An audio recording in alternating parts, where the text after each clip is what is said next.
in car from Romain Grosjean, makes a clean getaway and up front. Oh, it's so close, unbelievable. Just dives down the inside and he stays with it all the way here. Now he's got himself in a decent spot here and still keeps the foot on the throttle, and then just on this occasion, now he gets back on the throttle, looks as if he's going to run with it, but then holds back a little bit, can't take that one because he's going to get pushed onto the outside, and then discretion, better part of valour. To lead from Van der Garde in car with Romain Grosjean, who started from 8th position. Grosjean was the one who really made the big move forward, and Hulkenberg too, 8th place, so not a big he's just dropped back 1 place. Hulkenberg, I expected to follow Grosjean through, but really didn't quite happen for him. Points for first 6 in this race, of course, and already Romain Grosjean has settled at 0.784 seconds, was about 0.3 of a second faster than Mortara, so no doubt about it, but he's going to be closing up onto the tail of D'Ambrosio, and D'Ambrosio in turn now frustrated in his efforts to find a way past Mortara. He's keeping the car fairly straight, not sliding it at all. He needs to, as he saw yesterday, vitally important to maintain a balance in the car. And this circuit, very tough on the tyres, particularly the left front, and with a heavy rear end on these cars, what we tended to see is that, in fact, we saw very few really understeering. It was mainly the rear was sliding away, notably on the Grassi's car, and I wonder how his setup changed as getting him on. He's up to 11th place. And grip to spare. Let's get a shot of exactly what happened as Romain Grosjean challenges D'Ambrosio. He gets out so quickly out of the corner before that, camps it down the inside, same as he did before. It's the spot on. Grosjean, of course, is Geneva born and bred, but with French mother and support from the French Federation and a French license. He's very much...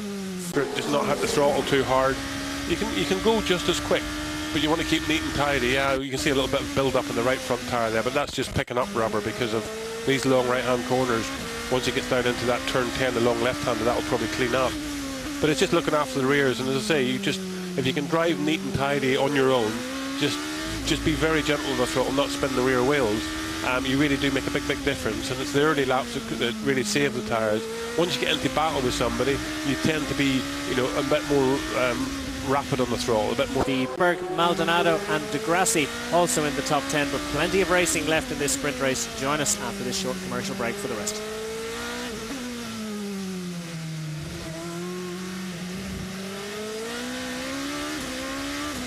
Come back, we're past half distance in the sprint race in Catalunya, and Romain Grosjean continues to stalk the race leader, Edoardo Mortara. The Italian driver made a little, I think, going against his better nature by sitting behind Mortara as much as he is. The suspicion, Gary, is that he could definitely turn faster lap times if he could find a way past. And it's certainly, Grosjean tends to be quite a feisty racer, but he may. Yeah, these last 9 laps, this is going to be the time we tell whether the tyres were looked after or not. And I think Mortara, you can see, he's sliding around a little bit more than Grosjean. He's just harder to meet the apex. He's getting off of the dirt a little bit more and getting the tyres dirty, so he looks to me like the one that's going to make a mistake, as you know, if anybody does. Javier Villa in for another visit to pit lane. It's a little bit of a surprise to see that it's Mortara striking place in the dirty air. The car in front would be the one that would be struggling with tyres. Yeah, but you're looking, I think, at a year's experience for Grosjean looking after the tyres, and Mortara is new race. I mean, it's a new formula for him. It's difficult to know because obviously we're looking for Grosjean's car at Mortara, but Mortara seems to be the one that's making the mistakes and running in 6th, as I said, ahead of Vitaly Petrov. In car with Romain Grosjean, still stalking the leader, Edoardo Mortara, who's clicking down the laps and seems comfortable. He certainly isn't willing to give it up too early. And Mortara's car is moving around a little bit here. We saw Mortara make a consequence of being knocked out of the race yesterday. But this man, Mortara, is making a real name for him. Forward Campos team watch on anxiously from the pit lane to see what Romain Grosjean can come up with as he attempted to get on the throttle a little bit early through the previous S's. He was just sliding around. So clearly Romain Grosjean is at the very limits of adhesion of his tyres as well. Yeah, it's going to be, keep the pressure on Mortara. I don't think Grosjean's got the pace to actually overtake Mortara unless Mortara makes a mistake. Big hole in the air that he was making. Here we see Grosjean, it's a replay. Has he slipped a little bit? He's slipped. Dropped away a little bit, hasn't he? Yeah, he's over a second now between himself and Mortara. The right front tyre looks used, let's say now. Bits coming off the middle of it. He's just been changing the brake back. He was struggling further and further. Looking at Grosjean here, the right front tyre looks fine. He's steering through okay.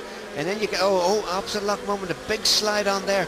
That's incredible, really, coming through there at 130 miles an hour through the